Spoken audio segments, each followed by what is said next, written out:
শরীফের 2427 নম্বর হাদিস।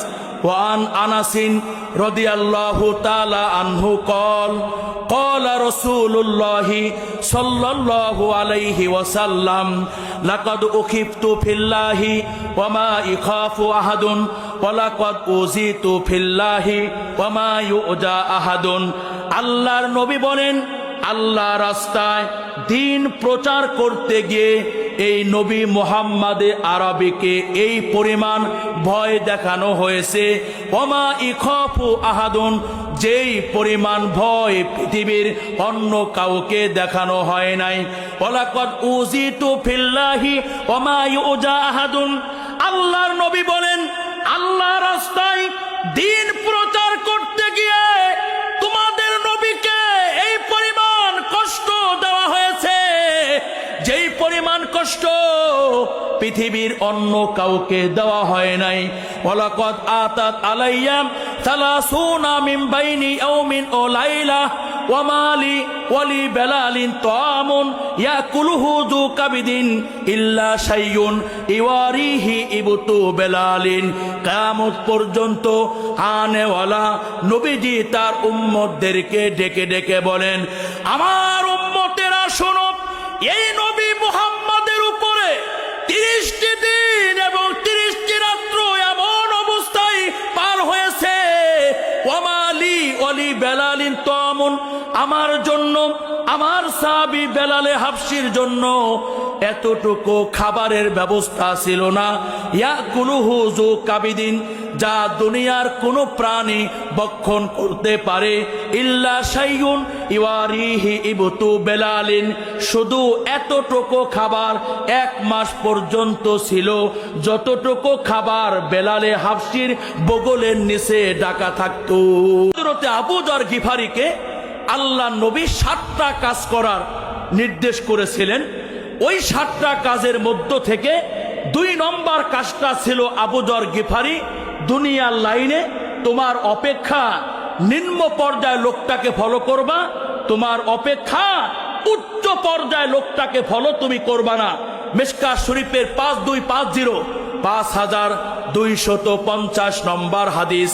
ওয়ান আবি যাররিন রাদিয়াল্লাহু তাআলা আনহু قال আমারনি খলিলি বিসাবইন আমারনি বিহুব্বিল মাসাকিন ওয়াদ-দুনুবি মিনহুম। হযরতে আবু যর বলেন, আমার অন্তরঙ্গ বন্ধু আল্লাহ তাআলার হাবিবে কিবরিয়া মুহাম্মাদে আরবি আমাকে 7টা কাজের আদেশ করেছিলেন। 1 নম্বর হলো, হে আমার সাহাবী আবু যর গিফারি, মাসাকিনদেরকে ভালোবাসবা, ওয়াদ-দুনুবি মিনহুম, এবং ওদের নৈকট্যতা অর্জন করার চেষ্টা করবা। ওয়া আমারানি আন আনজুরা ইলা মান হুয়া দুনি ওয়ালা আনজুরা ইলা মান হুয়া ফাওকি। আবু যর বলেন, আল্লাহ নবী 2 নম্বর আমাকে নির্দেশ করলেন, আমি আবু যর যেন দুনিয়ার লাইনে আমার অপেক্ষায় নিম্ন পর্যায়ের লোকটাকে ফলো করি, ওয়ালা আনজুরা ইলা মান হুয়া ফাওকি, ওই লোকটাকে যেন ফলো না করি যার সম্পদ আমার থেকে অনেক বেশি। ও আমারনি আন আসিলার রহিমা ও ইন আদবারতাম। 3 নম্বর আল্লাহর নবী আমি আবু যর গিফারিকে বললেন, এ আমার সাহাবী আবু যর গিফারি, আত্মীয়তার সম্পর্ক বজায় রাখবা। ও ইন আদবারতা, যদিও সে তোমার সঙ্গে আত্মীয়তার সম্পর্ক ছিন্ন করে। ও আমারনি আল্লাহ আসআল আহাদান শাইআন।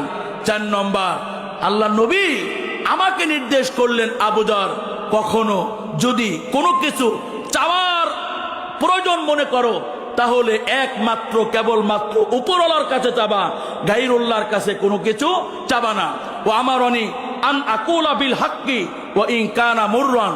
আবু যর বলেন, আল্লাহ নবী আমাকে 5 নম্বর নির্দেশ করলেন, আবু যর গিফারি, সব সময় হক কথাটা বলবা, ন্যায্য কথাটা বলবা, যদিও সেটা তিক্ত হয়, কারো স্বার্থের ব্যাঘাত ঘটে। হক কথা বলতে গিয়ে তোমার প্রমোশন না হয়ে যদিও তোমার ডিমোশন হয়, এরপরও আমার সাহাবী আবু যর গিফারি হক কথা জালেমের সামনে তুমি বলবা। ও আমারনি আল্লাহ খাফা ফিল্লাহি লাউমাতা লাইমিন। আবু যর বলেন, 6 নম্বর নবী আমাকে নির্দেশ করলেন আমি যেন আল্লাহর ব্যাপারে, আল্লাহর দ্বীনের ব্যাপারে, আখিরাতের ব্যাপারে কোনো বচ্চনাকারীর বচ্চনাকে ভয় না করি। আমারনি আন উকসিরা মিন কওলিন লা হাওলা ওয়ালা কুওয়াতা ইল্লা বিল্লাহ ফাইন্নাহুন্না মিন কানজিন তাহতিল আরশি। 7 নম্বর নবী আবু যর গিফারিকে নির্দেশ করলেন, গিফারি তুমি খুব বেশি বেশি লা হাওলা ওয়ালা কুওয়াতা ইল্লা বিল্লাহ এই আলফাজগুলো পড়বা, এই দোয়াটা পড়বা।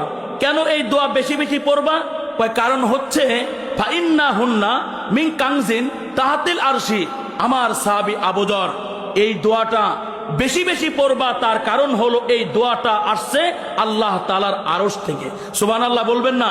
তাহলে নবীজির এই হাদিস থেকে বোঝা গেল আবু যর গিফারিকে আল্লাহ নবী 7টা কাজের আদেশ করেছেন। তার মধ্য থেকে 2 নম্বর কাজটা ছিল দুনিয়ার লাইনে নিম্ন পর্যায়ের লোকটাকে ফলো করা, আমার অপেক্ষায় উচ্চ পর্যায়ের লোকটাকে ফলো না করা।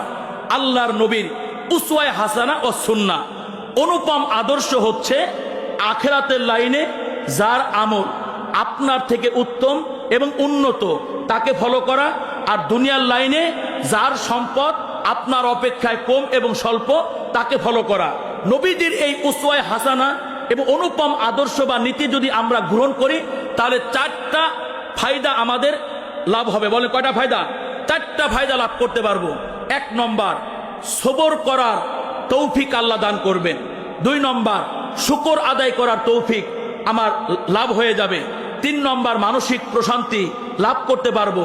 4 নম্বর আল্লাহর রেজামন্দি এবং আল্লাহ তাআলার সন্তুষ্টি আমি অর্জন করতে পারবো। প্রমাণ জামিউত তিরমিজির 2512 2512 নম্বর হাদিস, খসলাতানে মান কানাতা ফিহি কাতাবাহুল্লাহু শাকিরান সাবিরান। আল্লাহর নবী বলেন আমার কোন উম্মতের মধ্যে যদি 2টি বৈশিষ্ট্য পাওয়া যায় তাহলে আল্লাহ তাআলা ওই উম্মতের নামটা শাকের এবং সবের হিসেবে লিপিবদ্ধ করে দেন। কারো মধ্যে যদি 2টা সিফাত পাওয়া যায়, 2টি বৈশিষ্ট্য পাওয়া যায়, তো আল্লাহ তাআলা মুসলমানের ওই সন্তানের নামটা শাকের কৃতজ্ঞতা জ্ঞাপনকারী বান্দা হিসেবে, সবের ধৈর্যশীল বান্দা হিসেবে তার নামটা আল্লাহ তাআলা উঠায় দেন। ওই 2 গুণ কি কি? মান নাজারা ফি দীনিহি ইলা মান হুয়া ফাওকাহু ফাক্তাদা বিহি ওয়া নাজারা ফি দুনিয়াহু ইলা মান হুয়া দুনাহু ফাহামিদাল্লাহ আলা মা ফাদ্দালাল্লাহু আলাইহি। আল্লাহর নবী বলেন আমার যে উম্মত দ্বীনি লাইনে তার চেয়ে উচ্চ পর্যায়ে লোকটাকে ফলো করে, ফাক্তাদা বিহি এবং তার ইক্তেদা করে, ওমান নাজারা ও নাজারা ফি দুনিয়াহু ইলা মান হুয়া দুনাহু, আর দুনিয়ার লাইনে ও ওর চেয়ে নিম্ন পর্যায়ের লোকটাকে ফলো করে, ওর ইনকাম হলো 500 আর ও ফলো করে ওর ওই প্রতিবেশীকে যার ইনকাম 500-র কম, 300, 400, 200, ওর চেয়ে যার ইনকাম বেশি তাকে ও ফলো করে না। ফাহামিদাল্লাহ আলা মা ফাদ্দালাল্লাহু আলাইহি, ফলে ও নিয়ামতের ওই সব নিয়ামতের শুকরিয়া আদায় করে যা আল্লাহ তাআলা ওকে অতিরিক্ত দান করেছেন। ওমান নাজারা ফি দীনিহি ইলা মান হুয়া দুনাহু, আর আমার যে উম্মত আখিরাতের লাইনে দ্বীনি লাইনে তার চেয়ে নিম্ন পর্যায়ের লোকটাকে ফলো করে, ও নাজারা ফি দুনিয়াহু ইলা মান হুয়া ফাওকাহু, আর দুনিয়ার লাইনে তার চেয়ে উচ্চ পর্যায়ের লোকটাকে ফলো করে, ফাসিফা আলা মা ফাতাউ মিনহু, ফলে সে আক্ষেপ করে ওই সকল নিয়ামত সমূহের কারণে যেই নিয়ামত সমূহ থেকে সে বঞ্চিত হয়েছে। লাম ইয়াকতুবুহুল্লাহু শাকিরান ওয়ালা সাবিরান, আল্লাহ তাআলা তার নামটা শাকির আর সবের হিসেবে লিপিবদ্ধ করে দেন না।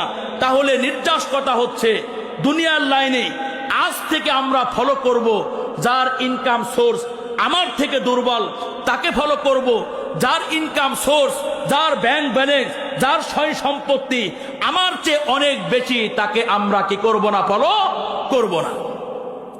এখানে আপনারা যারা বসে আছেন, আপনারা সবাই আল্লাহর পেয়ারা গোলাম হতে চান না? কারা কারা চান? দুই হাত উঠে আল্লাহকে দেখান।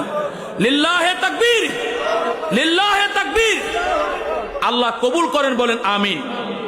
আল্লাহর খাস বান্দা যারা, আল্লাহ তাআলার খাস বান্দাদের বিশেষ একটি সিফাত বা বিশেষণ হচ্ছে বিলাসী জীবন যাপন পরিহার করা। এর মানে হলো প্রয়োজনের অতিরিক্ত সম্পদ সঞ্চয় করার পেছনে ছুটে না চলা। প্রমাণ মিশকাত শরীফের 5253 5253 নম্বর হাদিসে আছে, ওয়ান মুআয ইবনে জাবাল আন্না রাসূলুল্লাহ সাল্লাল্লাহু আলাইহি ওয়াসাল্লাম লাম্মা বাআসা বিহি ইলাল ইয়ামানি। আল্লাহর নবী তার সাহাবী মুআয ইবনে জাবালকে যখন ইয়ামানের গভর্নর বানিয়ে পাঠাইলেন, ক্বালা ইয়াকুম ওয়াত-তানাউমা, তখন আল্লাহর নবী মুআয ইবনে জাবালকে একটা উপদেশ করলেন, একটা নসিহত করলেন। আমার সাহাবী মুআয ইবনে জাবাল, তোমাকে ইয়ামানের গভর্নর বানিয়ে পাঠানো হচ্ছে, খবরদার মুআয, বিলাসিতা থেকে সব সময় নিজেকে সেভ করে রাখবা, নিজেকে বাঁচিয়ে রাখবা। কারণ যারা রাষ্ট্রীয় দায়িত্ব পালন করে তারা বিলাসী জীবনযাপন করে। আর এই কারণে আল্লাহর নবী মুআয ইবনে জাবালকে বললেন, ইয়াকুম ওয়াত-তানাউমা, আমার সাহাবী, বিলাসিতা থেকে সবসময় নিজেকে বাঁচিয়ে রাখবা। কেন? ফাইন্না ইবাদাল্লাহি লাইসু বিল মুতানাইমিন, কারণ হচ্ছে আল্লাহর খাস বান্দা যারা, ওরা বিলাসী জীবন যাপন পরিহার করে চলেন। এই হাদিস থেকে বোঝা গেল আল্লাহর খাস বান্দা যারা, তারা কি বিলাসী জীবন যাপন করে না বিলাসী জীবন যাপন পরিহার করে চলে? বলেন কি করে চলে? পরিহার করে চলে। এই পৃথিবীতে যারা বিলাসী জীবন যাপন পরিহার করে আল্লাহ তাআলার আকরব আলাল আকরব, আল্লাহ তাআলার মাহবুব আলাল মাহবুব বান্দা বনেছিল, এদের মধ্য থেকে সর্বোচ্চ মর্যাদার আসনে যিনি সমাসীন, তিনি হচ্ছে সরওয়ারে কায়নাত, হাবিবে কিবরিয়া, মুহাম্মাদে আরবি, জনাবে মুহাম্মাদুর রাসূলুল্লাহ সাল্লাল্লাহু আলাইহি ওয়াসাল্লাম।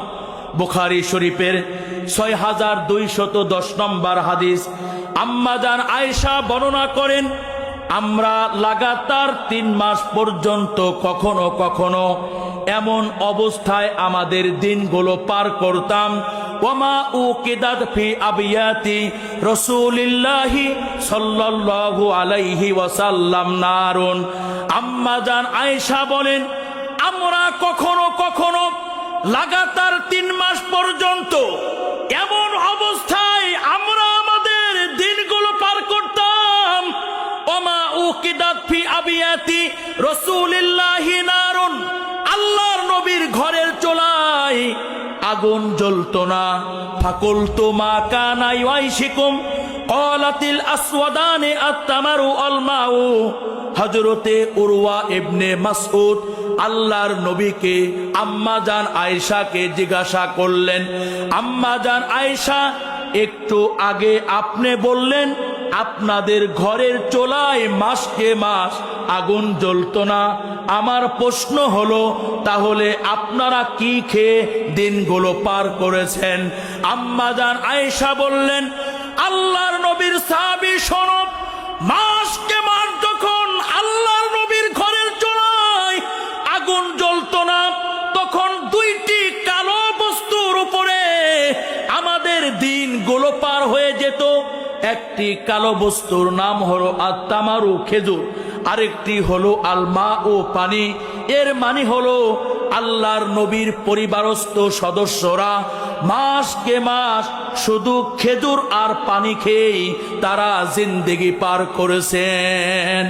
আবার আল্লাহর নবীর হায়াতে জিন্দেগির মধ্যে এমন 30টি দিন আর রাত আমরা খুঁজে পাই যখন আল্লাহর নবীর জন্য এবং বেলালে হাবশির জন্য এতটুকু খাবারের ব্যবস্থা ছিল না যা কোনো প্রাণী ভক্ষণ করতে পারে। প্রমাণ তিরমিজি শরীফের 2427 নম্বর হাদিস, ওয়ান আনাসিন রাদিয়াল্লাহু তাআলা আনহু কল قال رسول الله صلى الله عليه وسلم لقد أخفت في الله وما يخاف أحد ولقد أوذيت في الله وما يؤذى أحد আল্লাহর নবী বলেন আল্লাহ রাস্তায় দিন প্রচার করতে গিয়ে এই নবী মুহাম্মদে আরবিকে এই পরিমাণ ভয় দেখানো হয়েছে ওমা ইখাফু আহাদুন যেই পরিমাণ ভয় পৃথিবীর অন্য কাউকে দেখানো হয় নাই ওয়ালাকাদ উযিতু ফিল্লাহি ওমা ইউজা আহাদুন আল্লাহর নবী বলেন আল্লাহ রাস্তায় দিন প্রচার করতে গিয়ে তোমাদের নবীকে এই পরিমাণ কষ্ট দেওয়া হয়েছে যেই পরিমাণ কষ্ট পৃথিবীর অন্য কাউকে দেওয়া হয় নাই ওয়ালাকাদ আতাত আলাইয়া 30 মিন বাইনি ইয়াউমিন ও লাইলা ওয়ামালি ওয়ালি বেলালিন তাআমুন ইয়াকুলুহু যু কাবিদিন ইল্লা শাইউন ইওয়ারিহি ইবতু বেলালিন কিয়ামত পর্যন্ত আনেওয়ালা নবীজি তার উম্মতদেরকে ডেকে ডেকে বলেন আমার উম্মতেরা শোনো এই নবী মুহাম্মদের উপরে 30টি দিন এবং 30টি রাত্র এমন অবস্থায় পার হয়েছে ওয়ামালি ওয়ালি বেলালিন তাআমুন আমার জন্য আমার সাহাবী বেলালে হাবশির জন্য এতটুকু খাবারের ব্যবস্থা ছিল না ইয়াকুলুহু যু কাবিদিন যা দুনিয়ার কোনো প্রাণী ভক্ষণ করতে পারে ইল্লা শাইউন ইওয়ারিহি ইবতু বেলালিন শুধু এতটুকু খাবার 1 মাস পর্যন্ত ছিল যতটুকু খাবার বেলালে হাবশির বগলের নিচে ঢাকা থাকতো।